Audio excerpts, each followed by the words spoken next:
It's another edition of Time About the Movies, and today we're taking a look at the films of June 11th, 2004. We've got 4 films to look at, but this is one of those weekends where you have a lot of disappointment, a lot of really bad movies, but truly somewhere deep down in this massive pile of shit we've got to talk about here, maybe we can find that one little piece of corn that's actually not that bad. Am I right or am I right or am I right? Right? Anyway, let's get right to it. Let's start digging into this. Let's start with the biggest new release of the weekend, and that is Vin Diesel in his sequel to Pitch Black, and that is The Chronicles of Riddick. An unholy crusade Convert now or fall forever. threatens the worlds of man. But sometimes evil shouldn't be fought by good. It should be pitted against another kind of evil. Are you with me? You are not the one to bring me down. Who is this man? The Chronicles of Riddick. You're not afraid of the dark, are you? This film is not yet rated. Oh, we're afraid of the dark. We're just not afraid of you, Vin Diesel. Yeah, this is a movie that is, very pretentious, if you will, but, you have Richard Bruno Riddick, once again played by Vin Diesel, now a hunted man finding himself in the middle of 2 opposing forces in a major crusade. Lord Marshall, played by Colm Feore, is a warrior priest who is the leader of a sect that is waging the 10th and perhaps final crusade 500 years in the future. Arion, played by Dame Judi Dench, is an ambassador for the elemental race. She is an ethereal, Etherreal. I don't know if I'm saying that right. She's a being. I already said it already. I'm moving on. She is a being who helps Riddick unearth his origins, and you see Tandy Newton in there as well. And yeah, one of the biggest problems that this movie had in particular is that it took a really cool character from Pitch Black, and like I said, it makes the story much more pretentious and trying to add more of weight to it that doesn't really make a whole lot of sense. There's a whole lot of stuff in this movie that does not make any sense whatsoever. You have one of the worst lines one of the worst lines ever, where you have the kid asking, "Are you going to stop the monsters now?" And Vin Diesel goes, "I am the monsters." It's like, what does that even mean? Like, you are not a threatening person whatsoever in this. You're a cool-looking dude, but you are not threatening by any means necessary. And like I said, it's way too serious for its own good. It gets way too pretentious. It's trying to have this, like, it seems like it's trying to have this political message to it, but it feels too much like the Star Wars prequels, honestly. Like, it's trying to it's adding way too much stuff into something that does not need to be in a movie like this. And it would help if the movie was actually fun or enjoyable, but no, it's very bleak. The characters are badly written, wasting a lot of great talent in the cast here. It's just not a very good movie in general. But kind of like with Van Helsing the month before, it did eventually lead to a pretty cool direct-to-DVD movie, The Chronicles of Riddick: Dark Fury, which is probably the overall best thing from this series, the more I think about it, because, you know, Pitch Black was pretty good. Riddick is definitely better than this movie here. At least, that one at least knew it had to go back to being fun again, but this, they were just going way too far with it. This is a film that is literally trying way too hard to be this tough, serious, satirical, deep movie, when it's just like, no, go back to being the fun movie that you were with Pitch Black. This is not what we want to see here, and yeah, this backfired spectacularly, and yeah, it was not a big hit when it came out. They were really hyping this up. They had like a trailer in front of the Friends during the Friends finale, thinking that, okay, let's get the eyes here, and then surely they'll come and see this movie, and needless to say, that was not the case, but yeah, that is The Chronicles of Riddick. So, let's see what our next movie is, and, how appropriate. Let's talk about Garfield the movie.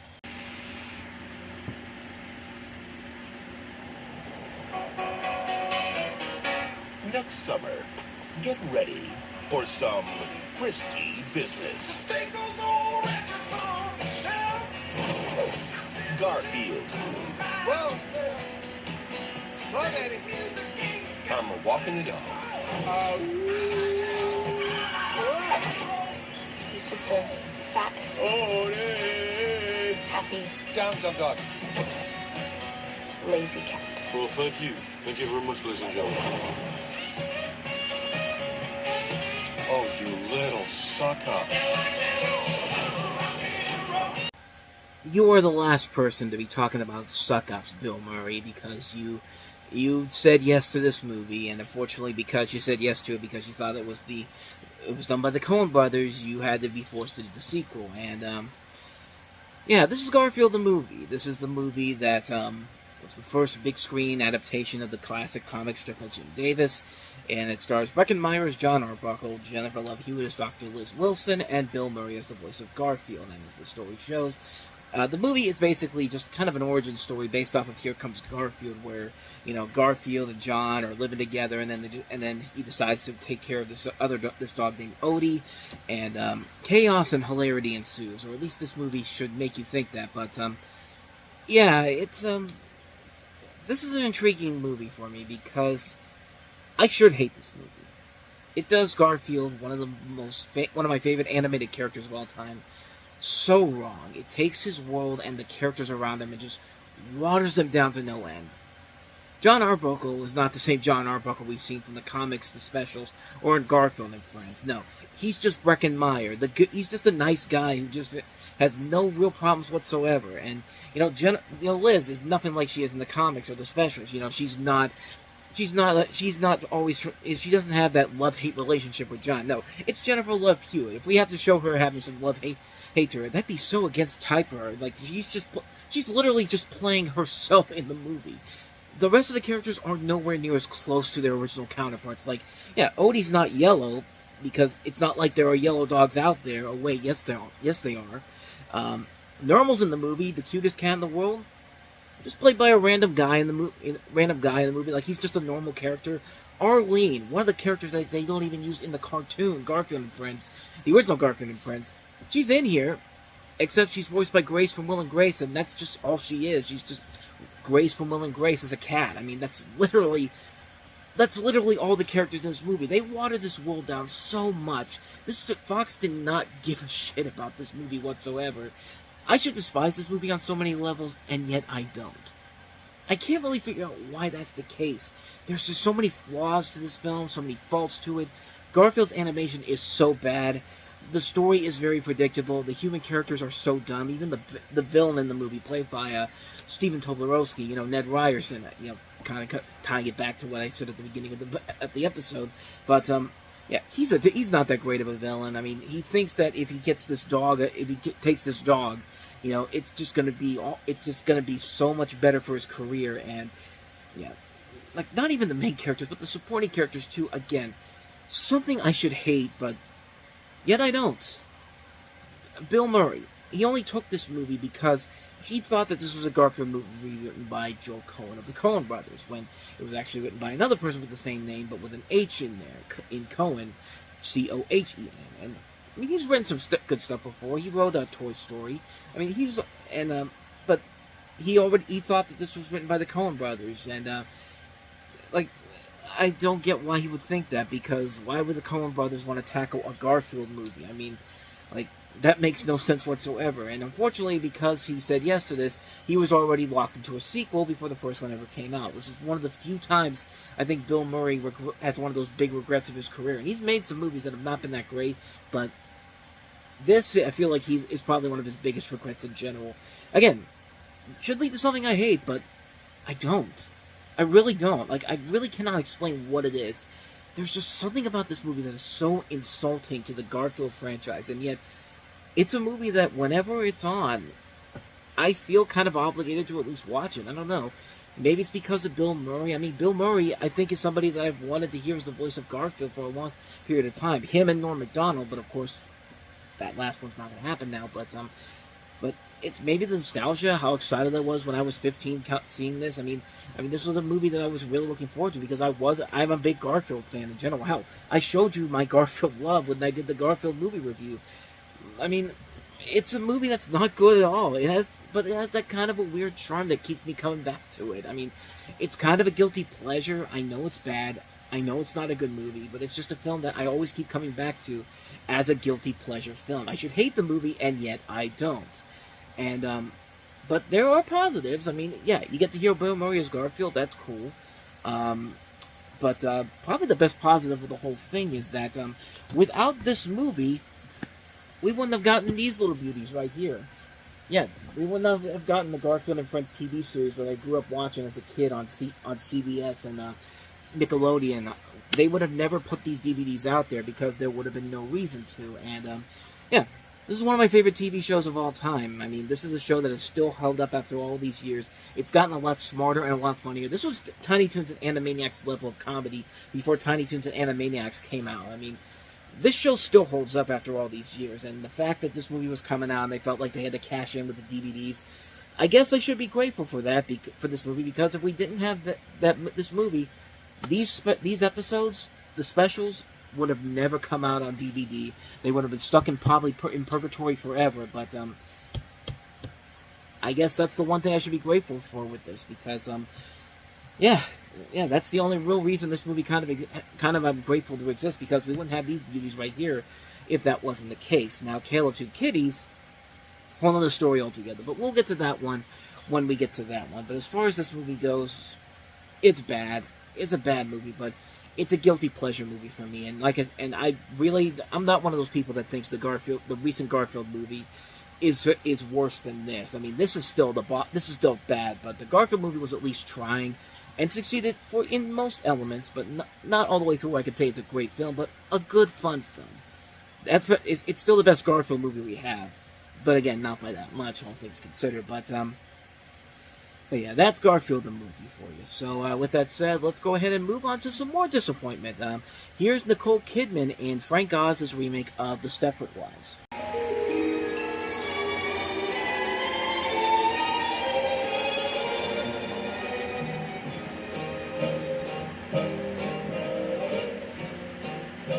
This is your life. Everything you own is beautiful, perfectly constructed, ideally manufactured. Everything you possess feels, thinks, and responds as if you had it made just for you. Isn't it time you had the ultimate imperfection? For the man who has everything. The Stepford Wives. Make one. Some assembly required.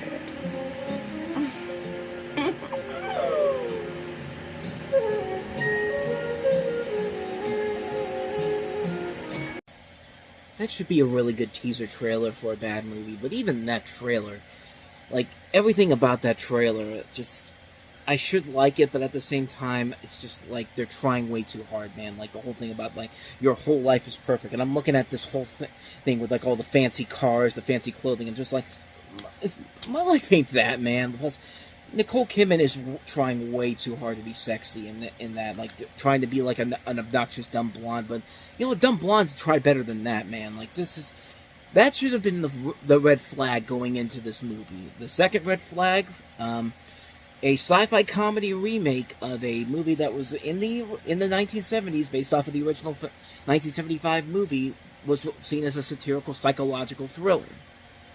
And they made it into a sci-fi comedy in the same vein as Men in Black, except that, yeah, it'd be like making a version of The Body Snatchers as a comedy, and not as a dark comedy, which probably could be done, but they just keep making it the same bland thing every single time. But this is The Stepford Wives. Joanne Everhart, played by Nicole Kidman, is a wildly successful president of a television network after a series of shocking events, suffering a nervous breakdown, and is moved by her milk toast of her husband, played by Matthew Broderick, which that's probably the best way to describe it, Matthew Broderick in general here, milk toast, to the chic, upper class, and very modern planned community of Stepford, Connecticut. Once there, she makes good friends with the acerbic Bobby Markowitz, played by Bette Midler, who is a Jewish writer who's also a recovering alcoholic. Together they find out, much to their growing stupor and then horror, that all the housewives in town are strangely blissful and somehow doomed. What is going on behind the closed doors of the Stepford Men's Association and the Stepford Day Spa? Why is everything perfect there? Will it be too late for Joanne and Bobby when they finally find out?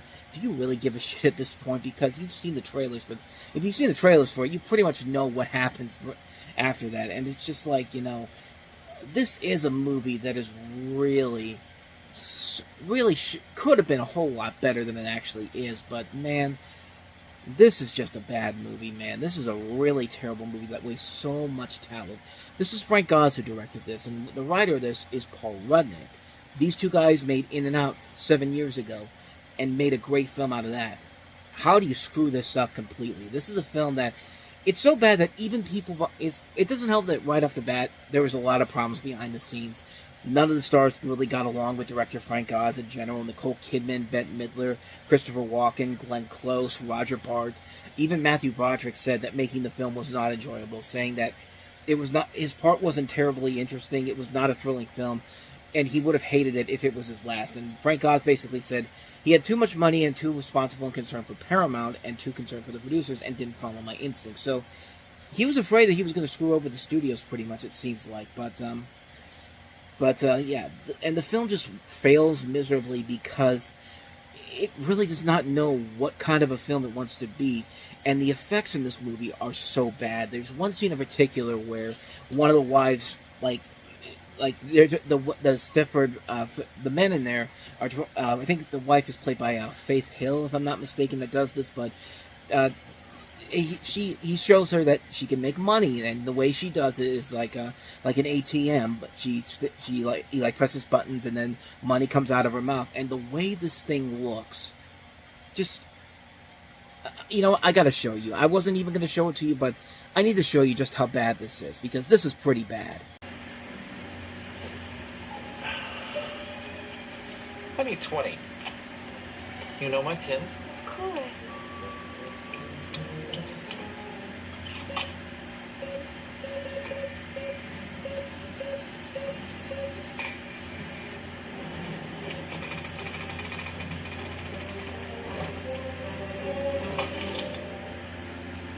I mean, just wow, does that look terrible? I don't think that is Faith Hill, though. Might have gotten the name wrong there, but that wasn't the point. The point I'm trying to make here is that you would have had a pretty cool idea here. The idea that you can use your wife to basically like scan your cards and money comes out. But the way that looks is just. This was 2004. This was 20 years ago. Technology had advanced by then to make this look more realistic. That looks like something out of a computer game. Like, my God, that right there should be another red flag against the film. This whole movie is such an unmitigated mess of a film. It just really, everything that was going on behind the scenes, all the production problems, it's right there in this movie. It's a film that really makes you look at it and go, like, what the hell were you guys trying to accomplish here?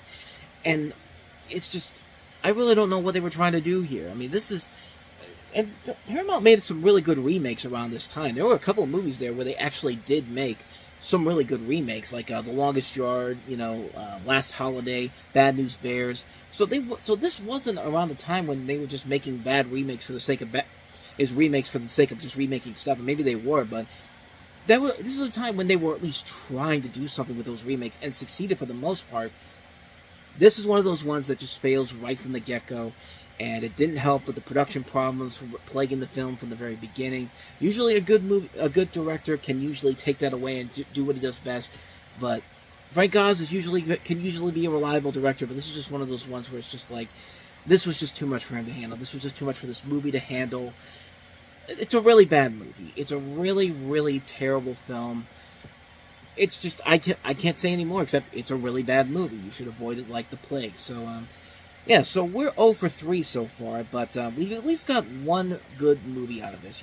I'd rather be 25% for the week than 0%. Am I right, or am I right, or am I right? Right?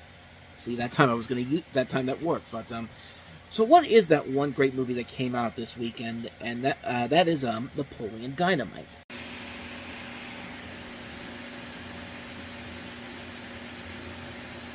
Girls only want boyfriends who have great skills. Like nunchuck skills, bow hunting skills, computer hacking skills. How was school? Worst day of my life? What do you think? Idiot. What kind of bike do you have? It's a sledgehammer. Dang. You ever take it off any sweet jumps?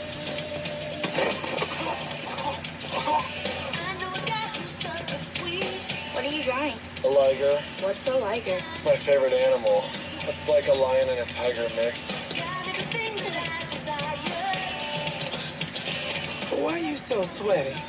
I've been practicing some dance moves.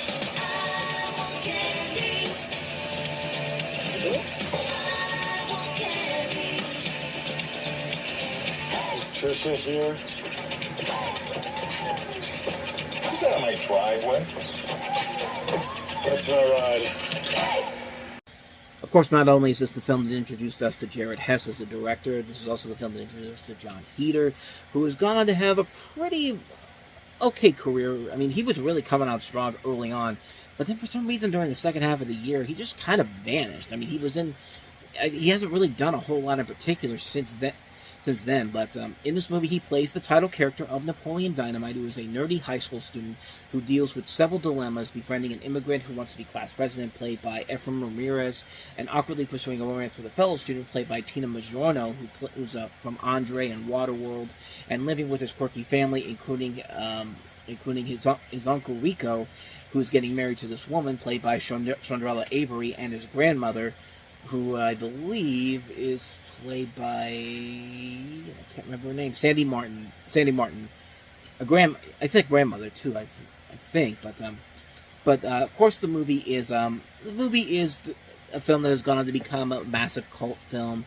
It has had success over the years. It's become one of those things where, 20 years after this movie came out, we had Orida having the thing with tater tots, because of course tater tots was one of the big things that people remember from this particular movie. And the movie just has this really quirky, unique edge to it. And I really did not like this movie at first. It took me a while to really understand how much what were people saying in this movie in general that made them really make it as funny as it is to most people. And I think it was after I watched the Napoleon Dynamite TV series on Fox, which was a criminally underrated animated show that only lasted a couple of episodes. They didn't even get through one season before they pulled the plug on it. I'd honestly have that than Crapopolis right now in terms of what Fox Animation is right now. But it kind of turned me back around to the movie, and it's just like, okay, I can now see why, after watching the animated series, about why this character has had such a longevity to it, because we have been characters like this before in our lives. John Heder is that nerdy guy that a lot of us used to be back in high school. I mean, I don't think I consider myself a nerd, but I wasn't very popular. I wasn't really I was socially awkward. It's probably the best way to describe it. And yeah, these are socially awkward people, but they're likable people, and you do get behind them, and you want to see them all succeed. You want to see, Pedro become a success. You want to see him become student body president, and you want to see Napoleon. You want to see him get through life. You want to see him get the girl. You want to see him go through these crazy adventures. And the film is very funny and very clever, and there's a strong cast of great talent behind the scenes to make it work. Haley Duff, Hilary Duff's sister, Diedrich Bader as Rex is very funny in here, but it's Diedrich Bader. I mean, he usually can be very funny. John Grease is very good as Uncle Rico. Chandrella Avery is great as LaFonda. Sandy Martin is great as his grandmother. I mean, this is a great cast overall here. And it's a movie that has really gotten better over time in general. It's a film that I think really has been. It's a much better film that I think a lot of people, especially me, a lot of people, including myself, I was one of those people that really did not see why it was so good in the first place. But now time has gone on, and I've really seen the true magic of this movie here. It's a movie that takes time to really appreciate the true epicness of it. It's a great film, a very funny comedy, and it does take a while for you to eventually see the magic within it. It took me the animated series to really get myself back into it, but I can see why now, after all these years, of why this movie has had the longevity that it has. It's a really funny movie, man. It's a film that really is really great stuff here. And if you've seen Nacho Libre, this is a movie that you should see after watching Nacho Libre. I saw Nacho Libre as my first Jared Hess movie, so that was my introduction to him in general. But after that, you could probably skip his other stuff, because Gentleman Broncos isn't a great movie, and I can't remember, has he made anything else of that? Any other movies besides the movie he got nominated for the Oscar for? Yeah, nothing too... Yeah, not some very good stuff. Don Verdine's not a great movie. Neither is Masterminds. I haven't seen Thelma of the Unicorn yet. But it's one I've been kind of wanting to check out. It's on Netflix. And he's going to be doing the Minecraft movie. I completely forgot he was doing that. But, hey, maybe there's hope for him. Maybe there's hope for him down the road to get back on track to where he was before.